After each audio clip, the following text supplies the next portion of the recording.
injustice anywhere is a threat to justice everywhere.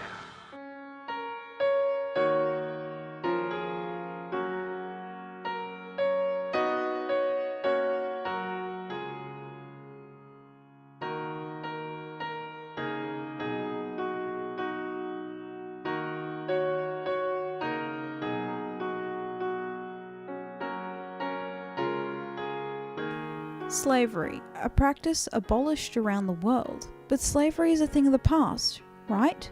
Wrong. Sexual slavery is a form of human trafficking, the most common form of modern-day slavery. Slavery as a whole has been happening since the beginning of time. It is synonymous with man's oppression of women and the upper class's oppression of those below them.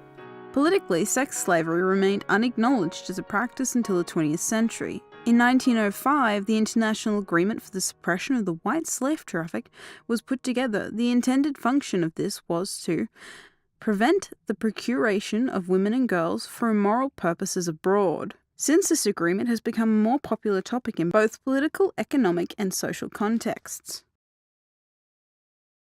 Slavery is banned by the International Bill of Human Rights multiple times, but this doesn't stop it happening.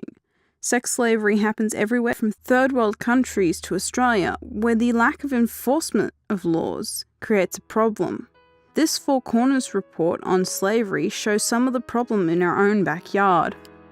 Young women are shuttled between states while being forced to work as prostitutes. It's all part of the criminal world of sex trafficking. Welcome to Four Corners. There are hundreds of legal brothels around Australia and thousands of women engaged in the sex trade of their own free will.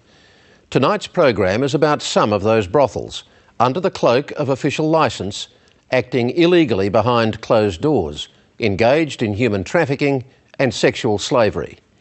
It's also about a clear lack of concerted action at federal and state levels to derail this trade in human misery and degradation, a trade that has been linked to criminal syndicates operating globally.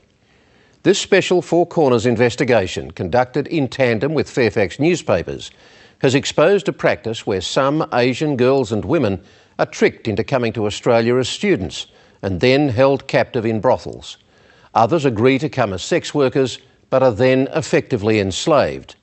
The story also takes a close look at the vicious bashing outside a Melbourne brothel of a young man who is believed to have gone there to try to free his captive girlfriend, and the police decision not to prosecute his killer, a man with a criminal record who has been connected to a sex trafficking gang.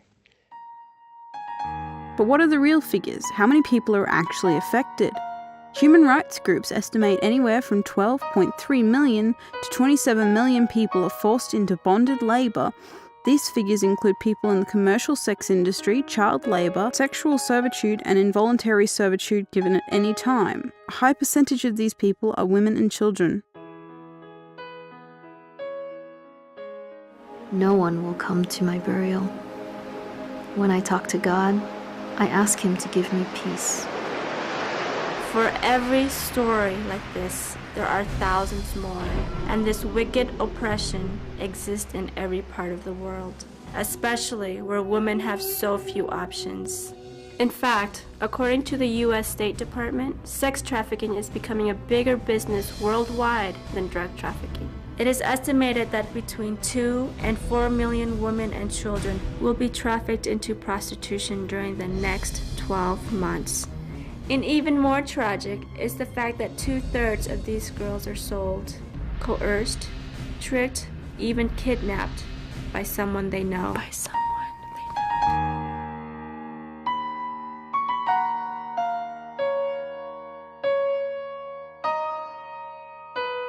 Despite international laws in place in 134 countries criminalising the sex traffic, it is still prevalent in underdeveloped countries plagued by corruption, war and poverty. Victims are exported like merchandise and taken to developed countries. So who is trying to put a stop to this horrific trade? Free the Slaves works all over the world helping to free victims of this trade. They work with grassroots organisations to help them create a political movement within their own community. Free the Slaves recruits businesses to wash slavery out of their production chains and educates publics to avoid certain brands that use slavery to produce their products.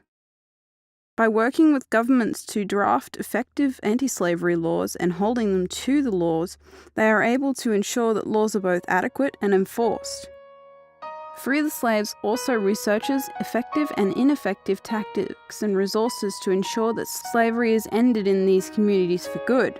In an effort to spread the word, they have created one of the world's largest video libraries on modern-day slavery and taken advantage of social media to increase awareness and educate publics.